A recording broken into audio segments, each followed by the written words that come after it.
Hi guys, welcome to GamerDNA Townhall number 2. This is QforQ and ChangeAgent. We're on segment 3, which is about some of the features that we've talked about in the past, whether it's on the website or even in the last town hall. So this first question is from Bone Main, Vegeta, Wastelander75, and Reddit8. They all asked the same question, and it was, did GamerDNA take away the fame/challenge system, and why did you take it away if you did, and could you please bring it back? So yeah, we took away the challenge system and the badges system because they were not tied to the new types of content that we were creating. They were sort of left over from the Guild Cafe site, and they sort of limped along. So we did drop those. The fame number is still there, but the system's not really representing what you've done. And again, it was just sort of a cutting room floor type of thing. As we got closer to launch, we had all these grand ambitions, and we had to cut back and really just put it in for now and work at how we can get it into the product better in the future. So, fame definitely we're going to evolve slightly to be more indicative of the types of things that you do in the site now, like leaving comments and voting on things for people. Challenges probably won't come back anytime soon, and badges, may or may not come back. We really want to focus on making the act of contributing to the site and gaming content and all that integration work really, really well over the coming weeks. So no current timing on any of that, but that's sort of where it stands. Alright, cool. This next question is from Vegeta and Wastelander75 again, and they asked, what are you going to do to improve the news section? So the news section we actually removed, and I think we might have even addressed that in the last video, I can't remember, but we took it out anyways, and it's only accessible through the guilds, and it's even called a favorite system in the guilds, and the idea is that I would submit news and share it with my guild.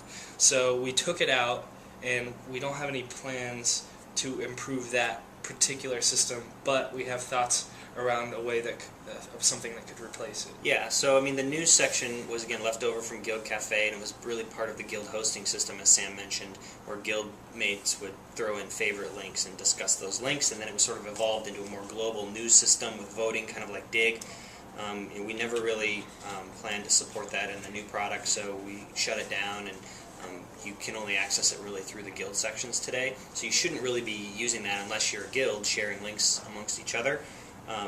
What we really want to do is make things like game posts in that smarter. So if you're going to post a link or post a video or share something, you can do that via a post and then notify your friends via nudging, or everyone who's following you will see it. Attach it to a game so it'll appear in the game currents for anybody who's following those games. So if you're following a specific game and someone puts in a post, you'll get notified of that. So we're really looking at more of an integrated approach that takes advantage of all the new functionality that we have, and that's going to be how we want people to share content and cause and do discussions and get votes and that sort of thing. And then it ties it directly to you and your profile, and it connects all the dots together. And we don't really have a timeline on that particular. Yeah, it's all part of, like we discussed earlier, just trying to make the process of adding content to the site easier and better through a rich text editor and some contextualization around, are you adding a link, are you adding a video, those types of things. Cool. This next question is from Reddit8. They asked, any information on game lists? Yep, so we had talked about the ability to make a list of games. It's definitely planned a little bit later in the year. It's probably going to be a little bit lighter weight than we had discussed prior, but we do want people to be able to create a list of games, order that list, and then share that list with their friends. So you can say, here are the games I'm looking forward to this year, and why. Here's my wish list of games, those types of things. We'll probably take the concept of a game post and make it like a type of post where you can add an order to the games, because right now you can add multiple games to a post. So that's sort of the angle that we're taking on it, and it's going to be something a little later this year. Alrighty, cool. This next question's from Jono00. They asked, when will we see more quizzes? So we actually talked about this in the last video, and the answer is the same. Yeah. We have a quiz that is done, and we're just waiting to make it live. Yep, yeah, we've done another quiz, and we have to get it up on the site, but it might coincide with some other things we're doing, so we're just sort of holding on to it. But yeah, we'll push that up, and we may do some other quizzes. Alrighty, cool. This next question is from Bofus Tifus. They asked, what happened to the friend functionality? So before, I could say, hey, you want to be my friend, ChangeAgent? And Yes, QforQ, I do want to be your friend. and then we would hang out. But now it's all about following. So if I go to your profile and I can click follow up in the right-hand corner, and you could do the same if you wanted to.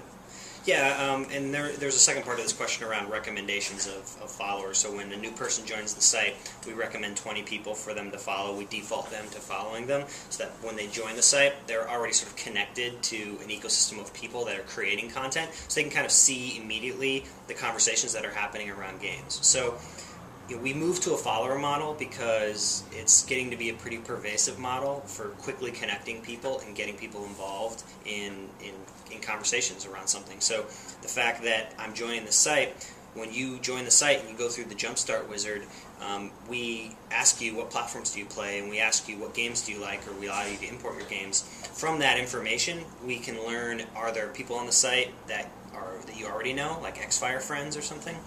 So we can do that and then recommend you follow those people who already exist. Or we can look at your platforms that you play, and we can look in the site and we can find people who are really active in the site, creating lots of content and conversations around the platforms that you might play. So it gives you a way of just getting really involved in the site really quickly. So, we recommend 20 people. We found that, amongst that's a pretty good number to get people up and running, gets people lots of followers, and gets people really engaged and active. So we're having really good success with that. And that's sort of the model we've decided to support going forward. It also makes it very easy to add people and to just track and unfollow and follow as needed without having to be a two-way relationship. So It's working pretty good, and we're pretty happy with it so far. Alrighty, cool. So this last question is from Grumbly Bear and Lucky Luxy, who are probably two of, if not, and FNOOK probably is the third. The big PS3, PSN users on GamerDNA. So their question was, could you give us an update on the status of PS3/PlayStation Network integration? So actually, as of today, an update that we just pushed last night, it made some actual additional updates to the site regarding this. Yeah. So some good news. Yeah, I mean, we now will show the individual trophies that you get. So prior we were just saying, hey, you got 4 trophies. Now we'll actually list out the 4 trophies that you got with the icons and the descriptions of what those trophies were.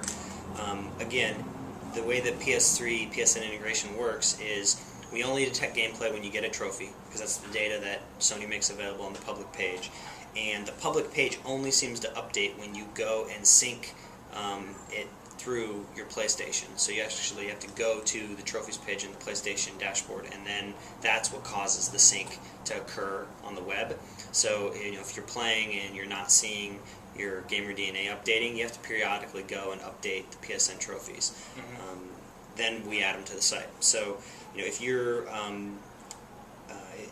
if Sony makes available the gameplay data separate from trophies, we'll definitely support it. Right now we're supporting pretty much everything that they offer to the level of granularity that they allow. So. Yeah, if we can get more data and do stuff like you just loaded up a game and didn't get a trophy, we'll do it as soon as possible.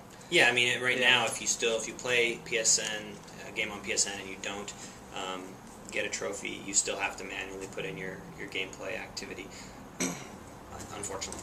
Yeah. Alrighty, so that about wraps it up. Also on that topic, look for a blog article this week. I'm hoping to put up something about how all that stuff works and all the features and everything like that. So stay tuned. Alright, so that about wraps up segment number 3 of GamerDNA Townhall number 2. A lot of numbers. Segment number 3. Yeah, segment number 3 of number 2 video. We'll be back in just a second for our next segment, which is a bunch of different feature requests and questions. So thanks for joining us, and we'll see you on the flip side.